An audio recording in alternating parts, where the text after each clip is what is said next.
Thumbs Up, Brown Bear by Michael Dahl.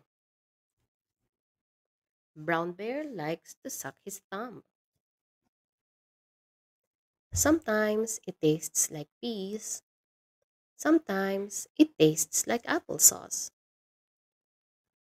But Brown Bear is getting big. He doesn't need to suck his thumb anymore. Mama and Papa Bear did not suck their thumbs. And Big Brother definitely did not suck his thumb.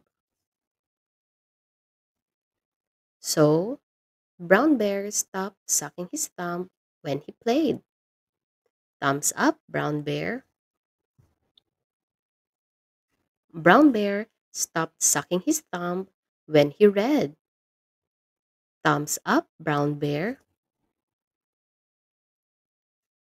Brown Bear stopped sucking his thumb when he cuddled.